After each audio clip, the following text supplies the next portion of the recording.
13, versos 1 a 3. Romanos 13, versos de 1 a 3.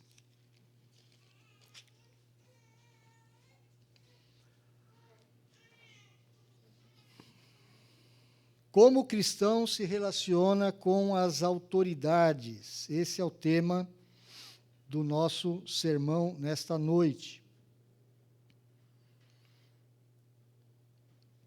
Paulo está terminado o capítulo 12, ele fala sobre vários relacionamentos.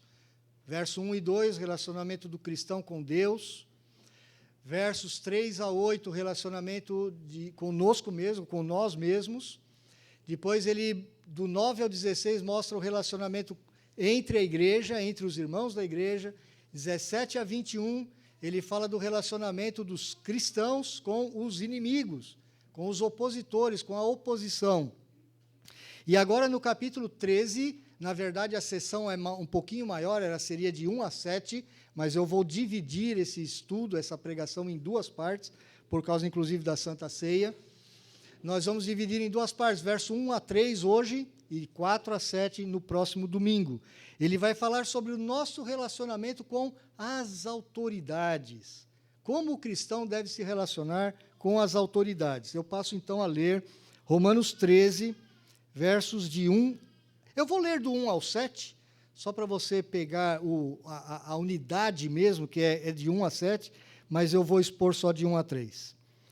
Todo homem esteja sujeito às autoridades superiores, porque não há autoridade que não proceda de Deus, e as autoridades que existem foram por ele instituídas, de modo que aquele que se opõe à autoridade resiste à ordenação de Deus, e os que resistem trarão sobre si mesmos condenação, porque os magistrados não são para temor quando se faz o bem, e sim quando se faz o mal.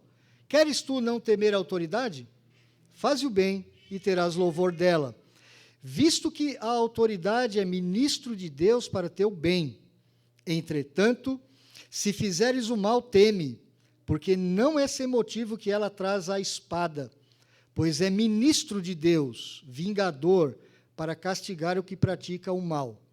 É necessário que lhe estejais sujeitos, não somente por causa do temor da punição, mas também por dever de consciência. Por esse motivo também pagais tributos, porque são ministros de Deus, atendendo constantemente a este serviço. Pagai a todos o que lhes é devido, a quem tributo, tributo, a quem imposto, imposto, a quem respeito, respeito, a quem honra, honra. Meus irmãos, nós temos problemas muito sérios hoje, no mundo inteiro e na nossa sociedade brasileira também. O texto do apóstolo Paulo, ele não faz uma teoria política, ele não faz um estudo do relacionamento entre igreja e Estado. Não seria possível fazer isso em 7 versículos, tão somente. Você teria que compreender a Bíblia como um todo, vários eventos, inclusive do Antigo Testamento, para você entender o contexto em que Paulo está e o contexto em que Paulo tece esses 7 versículos. Até o próprio contexto imediato. Paulo está escrevendo para uma igreja cristã que está em Roma, na capital do grande Império Romano. Um império que era um império pagão, era um império poderoso, muito bem estruturado, muito bem organizado politicamente, talvez um dos maiores que já existiram na história da humanidade. Um império muitas vezes violento e muitas vezes injusto, principalmente com os mais pobres. Paulo não está escrevendo dentro de um contexto fácil, de um contexto de tranquilidade. Muitos hoje erram pensando assim, a Bíblia não fala de política, e eu não gosto de política, embora Paulo não esteja falando aqui exatamente de política, mas a Bíblia fala muito sobre política. Muito, meu irmão. Há muito elemento político nas Escrituras. Se você ler Atos dos Apóstolos, e aqueles irmãos que estão há mais tempo aqui, sabem disso, quando nós pregamos Atos durante um bom tempo aqui, nós vimos o quanto está cheio de elementos políticos nas histórias bíblicas. E você olhar para Daniel, se você olhar para Moisés, libertando o povo de Israel do Egito, você vai ver muitos relacionamentos políticos. O que a Bíblia nos ensina no Novo Testamento é que nós não devemos ser partidários. Nós não precisamos ter um partido político. Até é perigoso isso. Nem que seja de esquerda, nem que seja de direita, nem de centro-esquerda, centro-direita, ou qualquer linha. A Bíblia ela nos ensina a tomar muito cuidado com isso. Mas a Bíblia nunca diz que nós devemos ser apolíticos. E esse é o grande problema da igreja moderna. A igreja evangélica brasileira, ela caminha em dois extremos. Tem aqueles que se utilizam da política de forma equivocada, misturando o poder público com o poder do púlpito, ou querendo atingir um poder político na sociedade para conquistar os seus objetivos, e isso não é bíblico, isso não é aceito pelo Evangelho. Mas existe o outro extremo, e esse eu creio que tem nos atingido maiormente. É aqueles crentes que eu ouço constantemente: a política, eu não quero saber disso. Eu tenho um filho adolescente de 16 anos, vai fazer 17 agora em novembro, e ele vira e mexe e vem falando isso para mim. Pai, esse negócio de política é tudo igual. Esse negócio de política, eu não quero saber de política. Eu falei, esse é o primeiro passo para você ser enganado, iludido e manipulado, como o Brasil tem sido ao longo desses 500 e poucos anos. Meus irmãos, nós não devemos ser apolíticos. A Bíblia nunca incentivou você a ser uma pessoa alheia ao que acontece no seu meio, na sua sociedade, no seu bairro. A Bíblia nunca disse que você não deve participar de uma associação de bairro, que você não deve lutar pelos direitos de passar um ônibus, né, na porta da sua casa, de tapar os buracos, de ter um posto policial, de ter um posto de saúde. A Bíblia nunca falou que você não deve lutar por isso. Nós devemos, sim, ter consciência política. Nós devemos, sim, saber o que está acontecendo com o nosso país.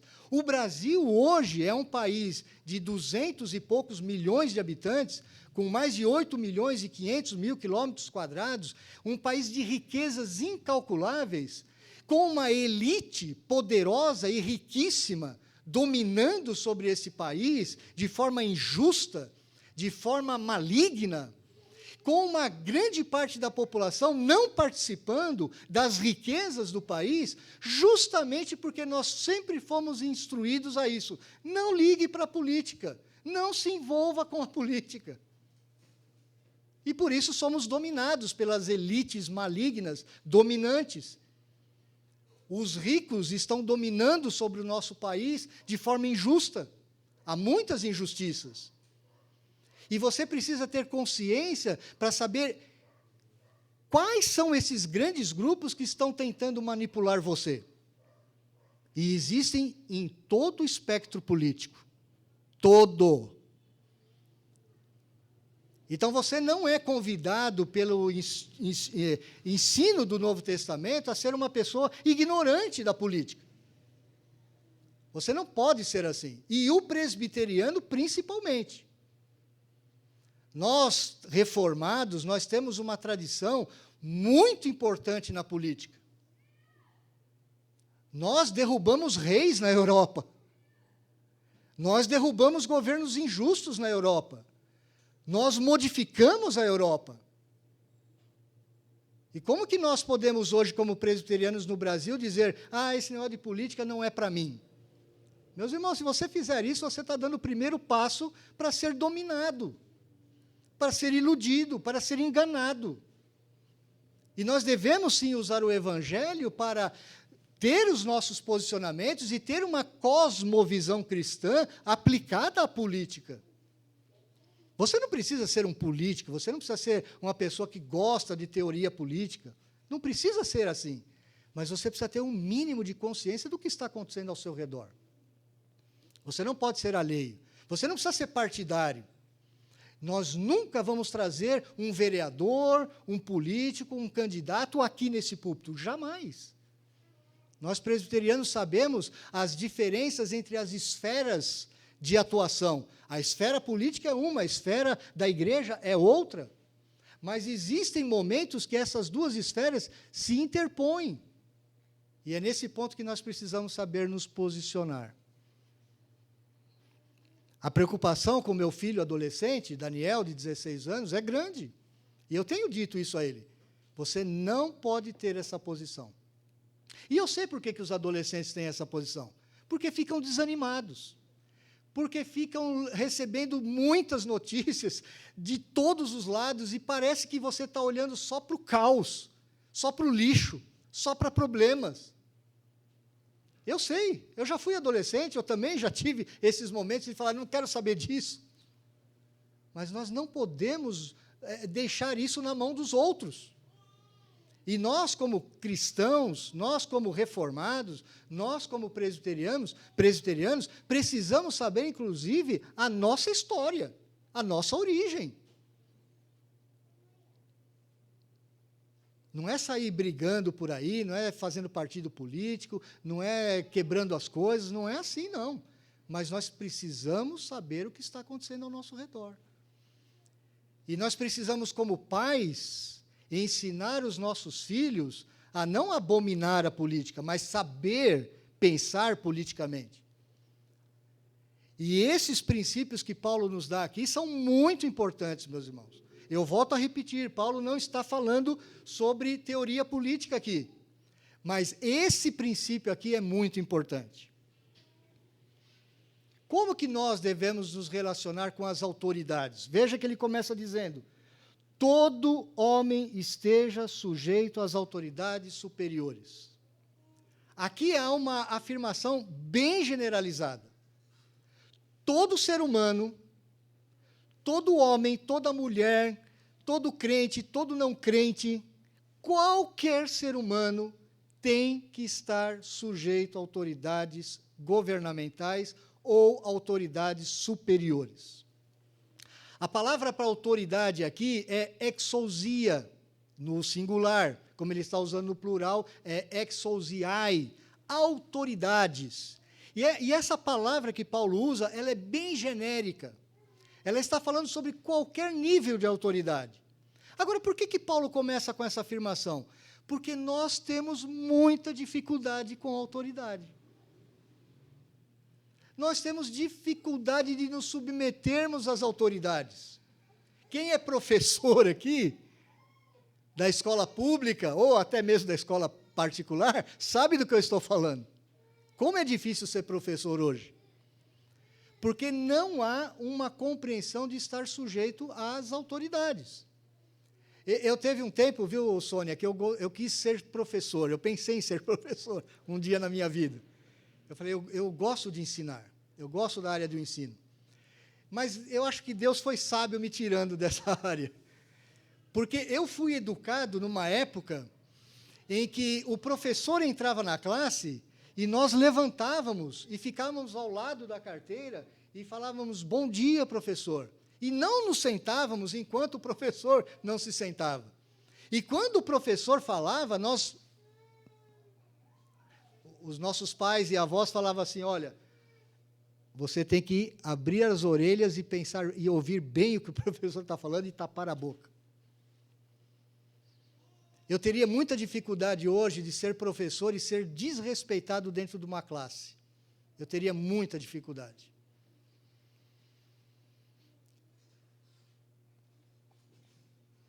Meus irmãos, nós temos dificuldades com autoridades policiais. Nós temos dificuldade com a autoridade dos pais. Nós temos dificuldade com as autoridades da igreja. Eu comecei a minha vida cristã há mais de 40 anos atrás, quando a igreja respeitava os pastores. A igreja presbiteriana ainda tem essa tradição de respeitar os pastores.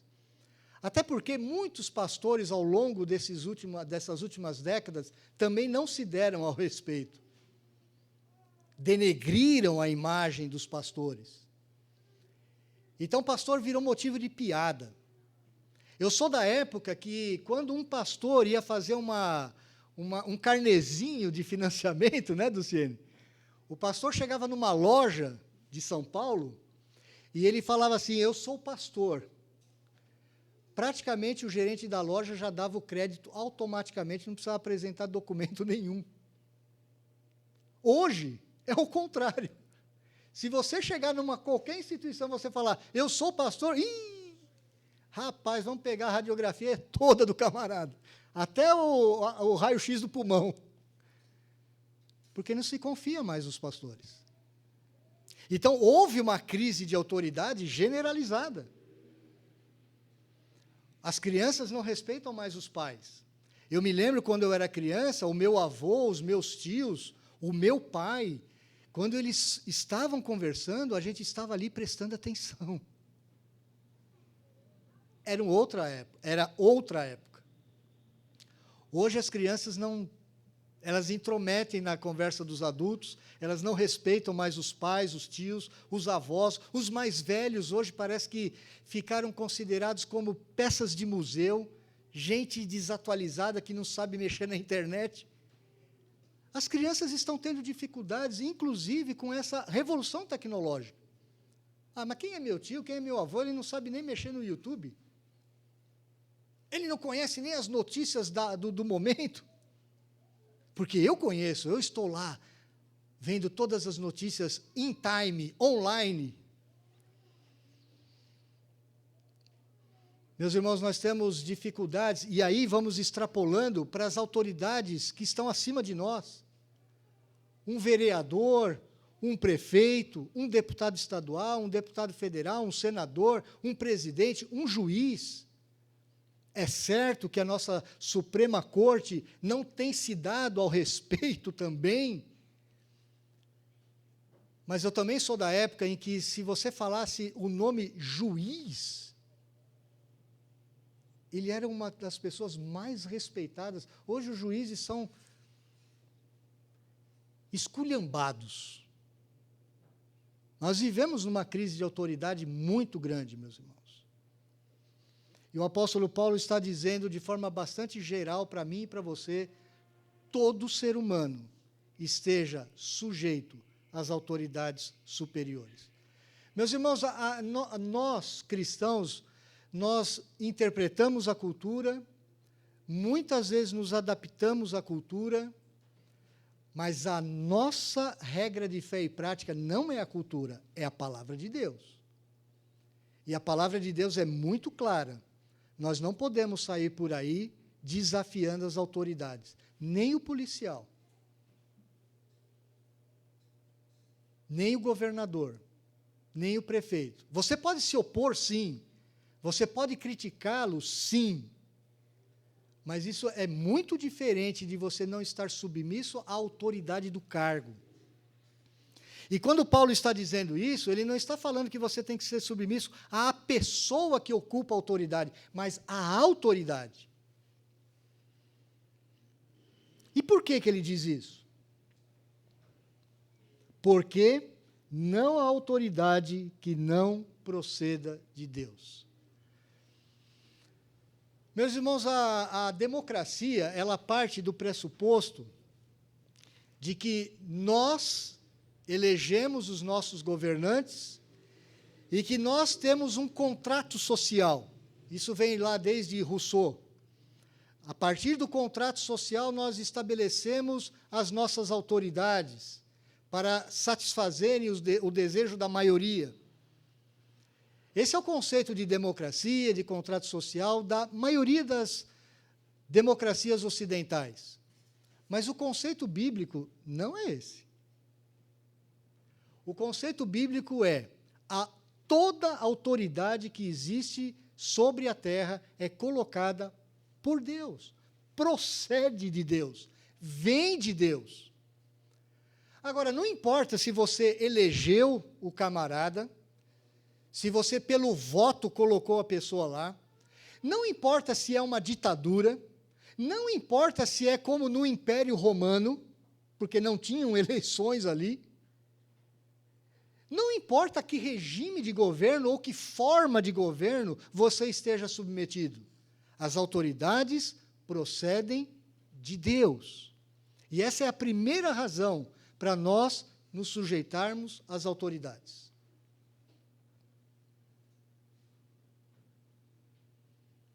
É claro que você, como autoridade, como pai e mãe, você não vai usar da sua autoridade para ser um tirano, para ser um ditador.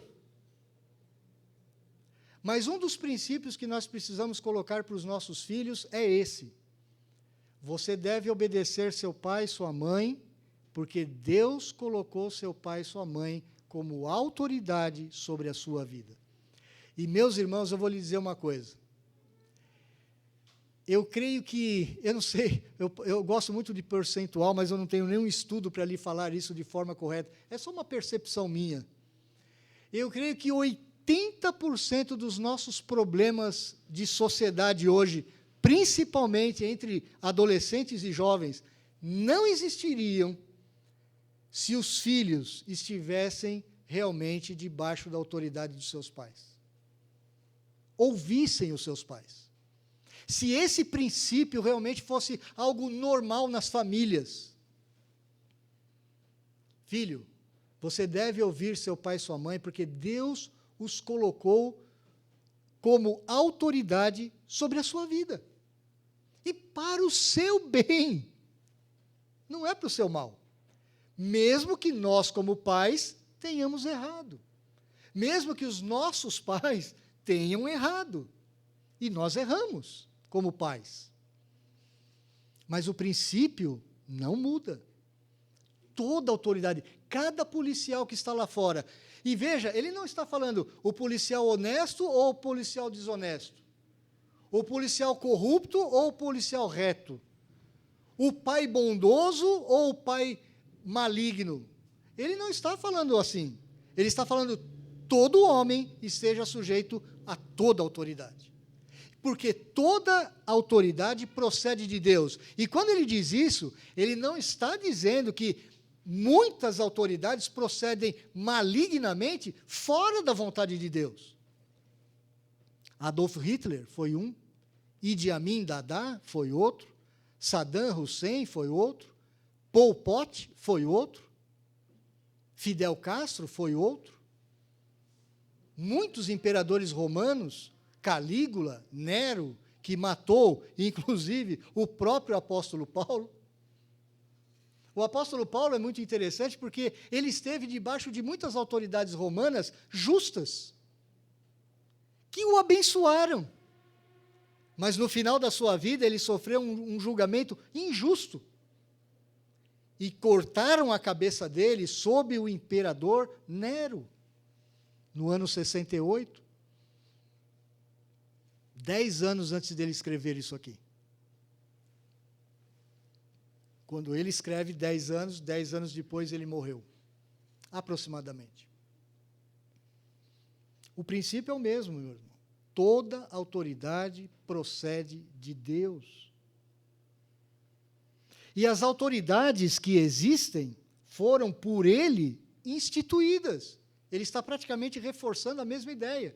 Toda autoridade foi instituída por Deus. Cada um desses governantes maus, cada pai maligno, cada policial corrupto, cada prefeito desonesto, cada presidente, governador corrupto, vai dar conta a Deus do que fez com a sua autoridade. Mas isso não tira o mérito de que a autoridade vem de Deus. Há pouco tempo atrás, alguns anos atrás, eu tive uma mostra social, um evento social que você deve ter acompanhado, você deve ter lembrado.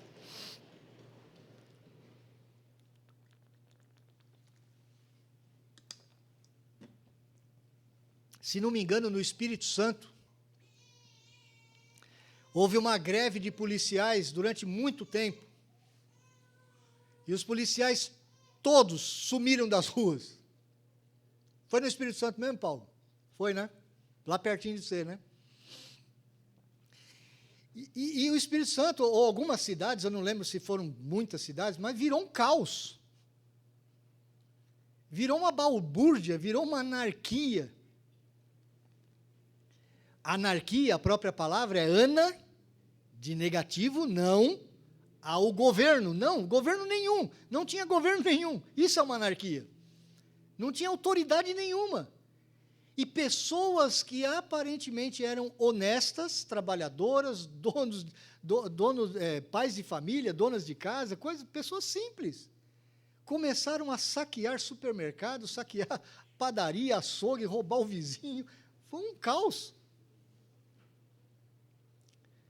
Nos mostrando realmente, aquilo foi uma experiência muito prática, quando eu vi aquilo, de como que é o nosso coração. Se nós não tivéssemos as autoridades instituídas por Deus, meus irmãos, nós não teríamos a restrição do pecado. Por isso as autoridades foram criadas por Deus.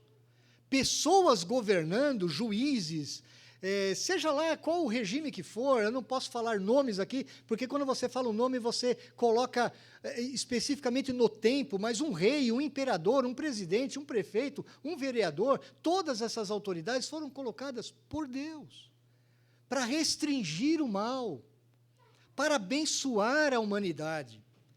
E quando nós nos colocamos na posição de apolíticos, eu não vou votar em ninguém, vou votar em branco. Eu não quero saber de política, eu não quero nem saber o que está acontecendo, todo mundo é desonesto. Quando você faz isso, meu irmão, você não está realmente cumprindo aquilo que a própria palavra de Deus está dizendo.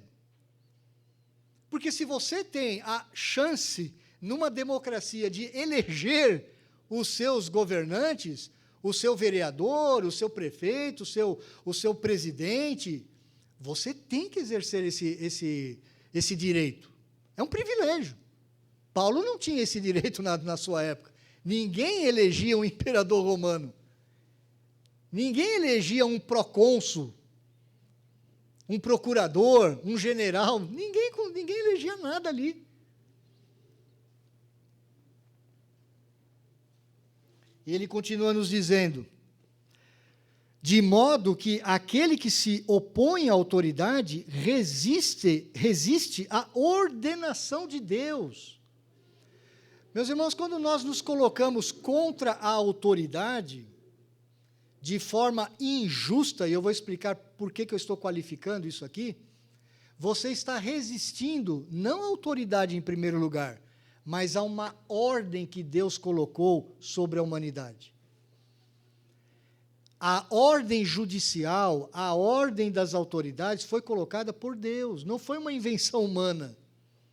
Se você olhar para Gênesis, os primeiros capítulos, você vai ver que já tinham os senhores da terra ali. Isso não foi inventado agora há 200, 400 ou 500 anos. Deus colocou as autoridades.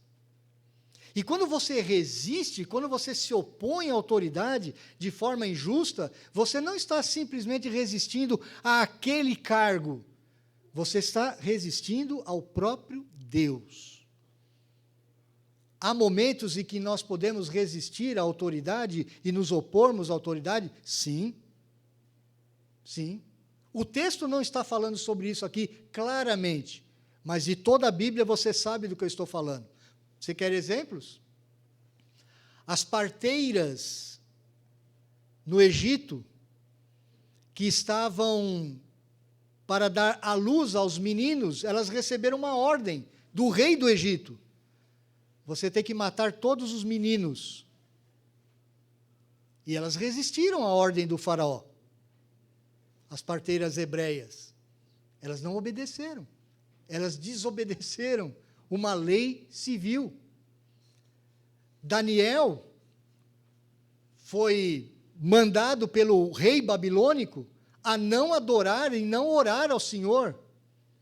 E Daniel desobedeceu. Os apóstolos, em Atos, eles foram ordenados, não preguem mais no nome de Jesus. E pela autoridade judaica do Sinédrio, que era a Suprema Corte de Israel. E eles disseram, não, e importa antes obedecer a Deus do que aos homens. Você vai ver em vários momentos servos de Deus, ao longo das Escrituras, se opondo a uma lei injusta, quando essa lei é contrária a uma lei de Deus. Lembra que eu lhe falei? Nós temos esferas de soberania diferentes. A esfera governamental e a esfera da igreja. Mas, em alguns momentos, essas esferas elas se intercalam. E quando você tem que decidir em obedecer a Deus ou obedecer ao governo, você tem que obedecer a Deus. Ao invés de obedecer uma lei injusta, que vai contra a lei de Deus. Ou quando proíbe alguma coisa que Deus está mandando você fazer. Como Moisés. Moisés estava submisso ao faraó.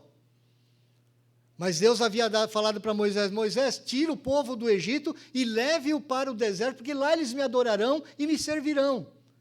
O faraó tentou de todas as formas, ele criou todas as estratagemas para dar um jeitinho naquela lei. Não, fica por aqui, ou vai só os homens, ou vai até o meio do caminho, faz desse jeito, faz daquele jeito. E Deus falava para Moisés, não, é não, é não e é não.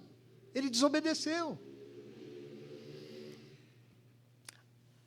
Recentemente, na África do Sul, quando nós tínhamos um governo evangélico, totalitário, que se utilizou de um poder que não era seu para criar leis injustas, raciais. Muitos cristãos desobedeceram.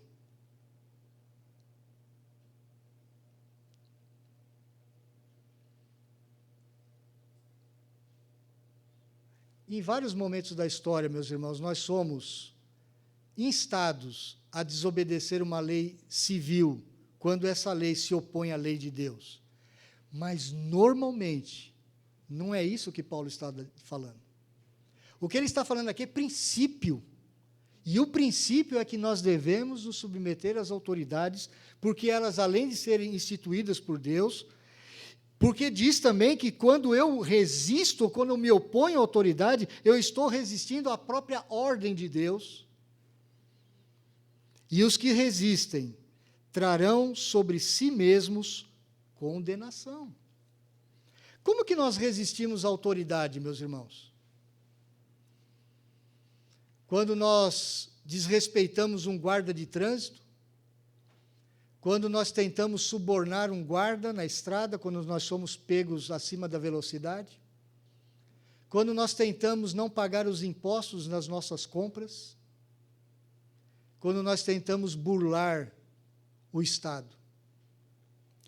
Nós estamos tão acostumados com essas coisas, que eu sei que quando eu digo isso, alguns falam assim, mas como que então a gente vive no Brasil?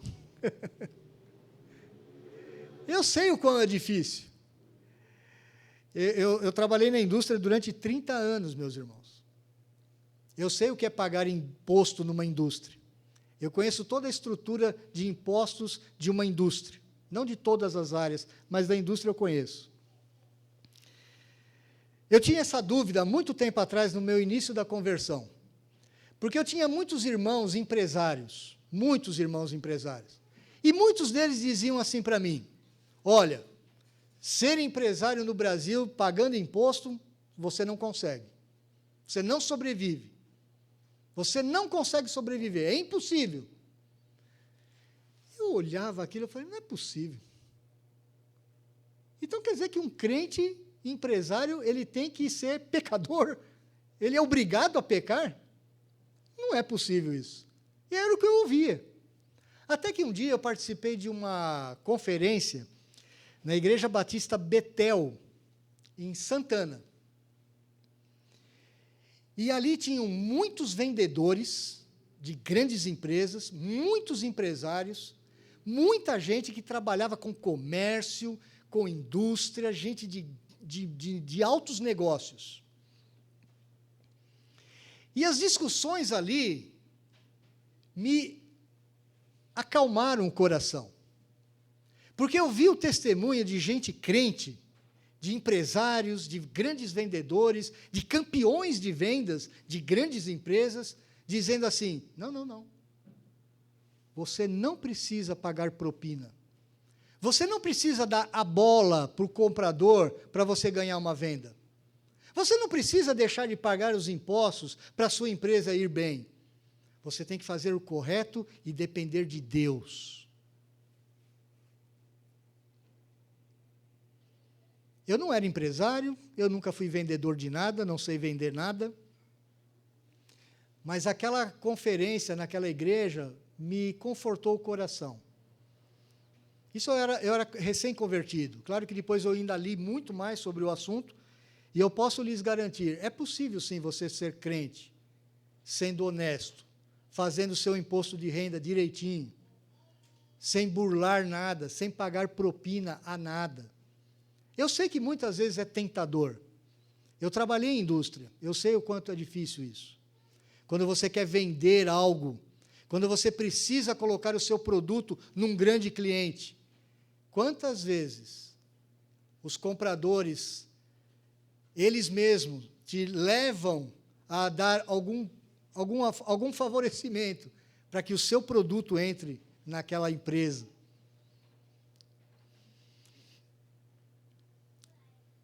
Eu conheço uma pessoa, não posso nem falar que grau de parentesco eu tenho com ele. Isso é um problema de termos os nossos cultos online, né? E ele está acostumado aqui no Brasil. Ele está acostumado a levar vantagem em tudo. Ele está acostumado a deixar de pagar imposto, comprar coisas sem nota. Ele estava acostumado a fazer um monte de coisa assim por baixo do pano. E ele tem um esporte preferido, ele não é cristão, não é crente, e ele tem um esporte caro, um esporte muito caro, que trabalha com carros de corrida. E as peças aqui são muito caras. Então, ele começou a ir a Miami. A cada 3 meses ou a cada 6 meses, ele ia a Miami. E ele ia comprar as peças para o esporte dele. Um dia, ele chegou numa loja em Miami, e ele escolheu lá as peças que ele tinha para comprar, e ele chegou para o dono da loja, lá, o gerente, não sei, e falou assim, escuta, dá para você fazer sem nota? O americano pegou ele pelo braço, levou ele lá fora na rua, e falou assim, você está vendo que aqui tudo funciona? Você está vendo que não tem lixo no chão? Você está vendo que o farol ali funciona, o guarda ali está funcionando. Você viu como que aqui é bom de se viver? Sabe por quê? É o imposto que você paga e que eu pago que faz isso funcionar. Eu só não te levo para a polícia porque eu sei que você é brasileiro. Você está acostumado com a corrupção. E é por isso que vocês não saem do lugar. Aqui na América é diferente. É claro que, eu não sei se aquele homem era cristão ou não, mas a consciência norte-americana, meus irmãos, ela foi formada por presbiterianos, congregacionais, metodistas, episcopais, anglicanos, gente crente, que construiu uma nação forte. Nós, como brasileiros, nós não temos a mínima noção do que é ter esse senso patriótico.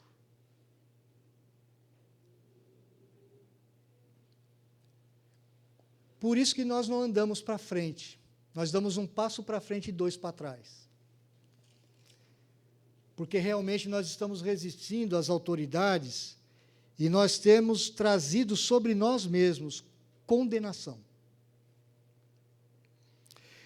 Porque os magistrados, aqueles que estão com as leis nas mãos, não são para temor quando se faz o bem, e sim quando se faz o mal. Queres tu não temer a autoridade? Faze o bem e terás louvor dela. Meus irmãos, essa expressão do versículo 3 é uma expressão proverbial. O que Paulo está colocando aqui é um princípio geral. Ele sabe muito bem que tinham muitas autoridades romanas injustas. Tinham muitas autoridades que realmente não estavam recompensando as boas pessoas com o bem, e não estavam punindo os maus com a espada. Ele sabia disso. Ele via isso. Paulo não é uma pessoa idealista. Ele é uma pessoa realista. Ele está com os pés no chão. Mas o que ele está falando é, normalmente, em princípios gerais, quando você é um bom cidadão, quando você faz as coisas certinhas, você não precisa ter medo da autoridade. Você não precisa ter medo do policial. Você não precisa ter medo do fiscal. Você não precisa ter medo de uma auditoria na sua empresa. Não precisa. Normalmente é isso que acontece. Meus irmãos, eu vejo algumas generalizações hoje em dia. Todo mundo é corrupto. Todo governante é corrupto. Todos os congressistas que estão lá em Brasília são corruptos. Não acredito nisso. Não acredito. Eu acredito que existe uma percentual grande de corruptos lá. Grande, muito maior do que deveria. Mas eu não posso acreditar que todas as pessoas são corruptas. Eu conheci muito empresário honesto na minha vida. Eu conheci muita gente honesta, tanto como comprador como vendedor. Às vezes a gente generaliza de uma forma assim, até pueril, sem ter dados na mão. E a gente fala, não, todo mundo está roubando, todo mundo está fazendo. Quem falou para você? Na verdade, meus irmãos, grande parte da sociedade é honesta. Grande parte é. Tem muito desonesto? Muito. É só você ver aqueles programas de pegadinha, que o cara se faz de cego e dá o troco maior para o comprador, né? Ele dá o troco, lá tinha que dar R$10, dá 50. A maioria pega os 50 e põe no bolso. Rouba o cego. Não é assim? Você já viu essas brincadeiras na televisão? Mas essa é a nossa sociedade brasileira. Mas tem gente lá que não aceita, não faz isso. Então, há, sim, um princípio geral em que, quando você tem uma vida honesta, eu aprendi isso com os meus avós, com meus tios, com os meus pais, com a minha mãe, fuja dos problemas, fuja da desonestidade, e realmente a sua vida é abençoada. É abençoada. Agora, se você se envolve com coisa errada, se você se envolve com desonestidade, se você acostumou com um jeitinho brasileiro, você vai receber o troco. Meus irmãos, vocês viram já isso acontecendo na televisão para todo mundo ver. Parlamentar orando em cima da propina. A cultura passou por cima do evangelho.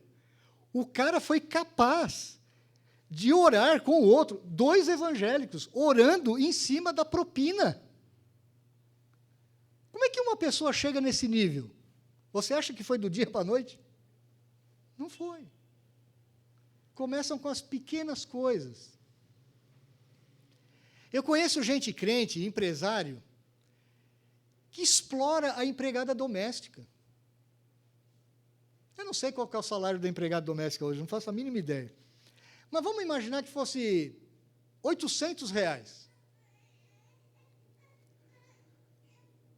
O empresário vai lá, mexe na carteira de trabalho, tenta dar um jeito de pagar menos. Meus irmãos, nós como cristãos, nós deveríamos ser os melhores pagadores. Nós deveríamos honrar os nossos funcionários. Seja ele uma pessoa que limpa a sua casa ou sua empregada doméstica. Você deveria ser generoso. E está sendo o contrário. Nós, brasileiros, nós nos acostumamos tanto com a corrupção que é normal um cristão explorar o seu empregado. Você deveria pagar bem o seu empregado. Não estou dizendo que você tem que pagar o maior salário, não. Eu sei como é difícil pagar salário. É ruim para quem... É pouco, como é que é a expressão? É pouco para quem recebe e muito para quem paga. Eu sei como é que é. Eu já estive nessa posição várias vezes. Mas, meus irmãos, nós precisamos entender que, geralmente, quando nós procuramos o caminho do bem, o caminho da honestidade, quando nós nos submetemos às autoridades, sejam elas quais forem, nós vamos ganhar bênção na nossa vida. Isso significa que toda autoridade vai agir justamente com você? Claro que não. Claro que não. Muitas vezes você vai receber injustiça. Agora, é a maioria das vezes? Não creio. Porque Deus é que instituiu esse sistema de autoridade. Então, o verso 3, embora ele esteja falando de um princípio, que o provérbio funciona dessa forma, os magistrados, as autoridades civis, não são para você ter medo quando se faz o bem, e sim quando se faz o mal. Você não quer temer a autoridade? Faz o bem, e você terá louvor, ou você vai ser enaltecido. Você vai ganhar alguma coisa boa na sua vida. Se eu fizesse uma pesquisa aqui com os irmãos mais antigos na fé, eles poderiam testemunhar disso. Isso é verdade. Pode ser que eu tenha recebido uma injustiça na minha vida, no meio do caminho, sim, mas não é a regra. É o que eu tento falar para o meu filho adolescente. Você generaliza as coisas de uma forma assim muito boba, sem ter dados na mão. Como que você pode falar todo mundo é desonesto, está todo mundo roubando política, não quero saber de política? Não é verdade. No Brasil poderia ser melhor? Poderia. Agora, se nós, cristãos, nós fugirmos desses princípios, o que você espera? Você vai colocar o governo na mão de quem? Por isso que eu incentivo os meus irmãos aqui, estudem muito. Eu gostaria que esses bebês, hoje, que estão aí no colo de vocês, nas mãos de vocês, eles sejam os nossos futuros juízes, prefeitos, empresários, grandes homens e mulheres de negócio, para que nós façamos a diferença. E não adianta ficar se lamentando, o Brasil sempre foi assim, faz 500 e poucos anos, não muda. Se a gente não quiser mudar, se a gente não quer estudar, a gente não quer trabalhar, a gente não quer fazer 2, 3 universidades, a gente não quer ocupar os melhores cargos, a gente não quer ler nada. Quantos aqui, estudantes, leram pelo menos um livro por mês? Você faz essa pergunta na escola pública, é um desastre. A minha nora e o meu filho, que é pastor, eles estão fazendo um trabalho social ali no Jardim Tranquilidade. Eles colocam o meu neto de 4 anos, eles colocam mais 2 ou 3 crianças de várias idades, de 12, de 8, de 10. Eles colocam dentro de casa, eles alimentam, a minha nora dá aula, a minha nora cuida, e depois devolve para os pais muito pobres, de uma comunidade muito pobre ali da Fernão Dias, perto da Fernão Dias. O menino de 12 anos, ele sabe menos que o meu neto de 4. Ele não está alfabetizado. Ele não sabe fazer uma conta. Ele não sabe o nome de nenhum órgão do corpo humano.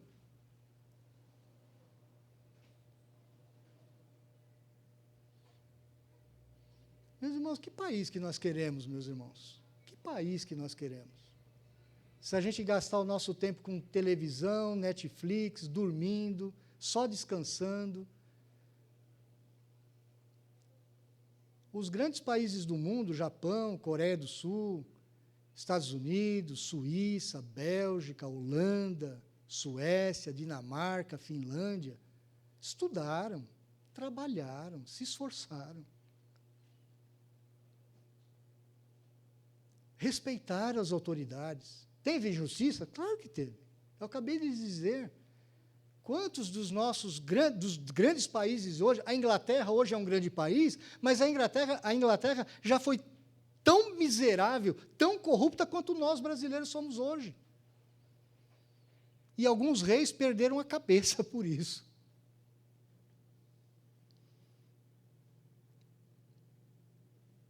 Precisamos aprender, meus irmãos, a nos submetermos às autoridades. Precisamos desse princípio dentro da nossa própria casa. Começarmos dentro de casa.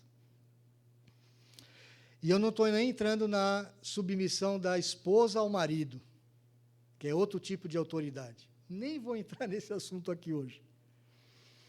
O Senhor Jesus Cristo deixou isso muito claro. Dai a César o que é de César, e dê a Deus o que é de Deus. Separe as esferas, mas não ignore as esferas. Deus tenha misericórdia de nós, meus irmãos, Deus nos ajude a cumprirmos a vontade do Senhor.